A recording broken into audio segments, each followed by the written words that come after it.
décision dont je suis le plus fier, c'est officiellement d'avoir choisi ma voie. Avant de bosser dans le sport, j'ai fait des études dans l'industrie aéronautique.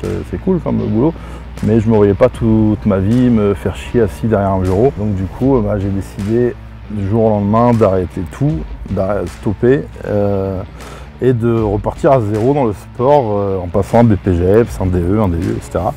C'est très important de faire quelque chose qu'on aime. La décision la plus dure. C'est pas facile ça. Ouais.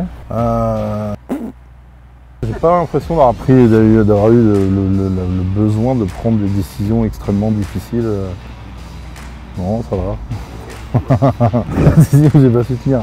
Quand j'ai eu des enfants, du coup, j'avais dit que bon, je ralentirais un petit peu. Peut-être l'aspect sportif ou les déplacements. Bon, en fait, j'ai jamais fait autant de déplacements et je me suis jamais autant bougé à cause du sport que maintenant. Donc bon, ça. Qu'est-ce qui va me calmer sur le sport? Alors je me suis toujours dit, je m'arrêterai quand je sentirai que mon corps commence à pu être au top. J'ai pas envie de me retrouver à 50 ans complètement cassé partout. Donc la décision que j'ai peur de prendre, ça sera la décision du jour où je déciderai d'arrêter ma carrière sportive. Ça va être dur. Alors j'adore la compétition. Quand je vais en compétition, les gens me disent putain mais tu rigoles, tu déconnes, même juste 2 minutes avant de passer. Je dis ouais, parce que c'est un plaisir en fait pour moi dans la compétition. J'ai pas de stress, rien du tout. Je réussis, tant mieux. J'échoue, tant pis, c'est pas grave, c'est de ma faute.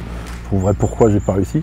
L'aspect physique, je sais que si j'arrête avant de m'entraîner, je vais forcément perdre un peu de poids, je vais être moins massif. Ça c'est pas grave, à la limite, ça va pas être compliqué à gérer. Mais l'aspect performance. Ouais, un jour me dire que je pourrais plus soulever ces trucs-là ou faire ça, ouais, ça sera pas facile.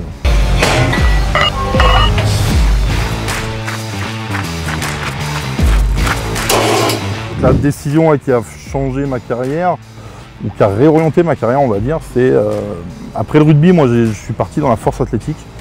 J'étais plusieurs fois champion de France, j'avais des records, etc. En 2015, j'ai eu l'opportunité d'accéder en fait à une ligue professionnelle, à la Strongman Champions League.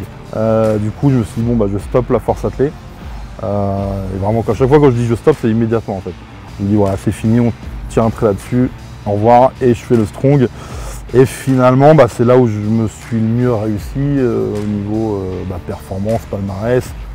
Et ça m'a permis de faire tout ce que j'ai fait depuis 2015 en fait. Sur une trentaine de pays en compétition, peut-être une quarantaine de compètes en inter, de faire des compètes avec les meilleurs au monde.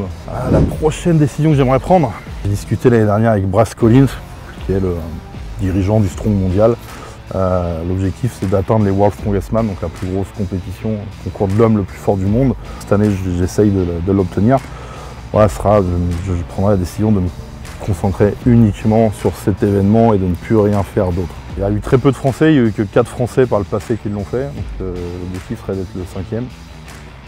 Essayer. Donc j'ai hâte de prendre cette décision.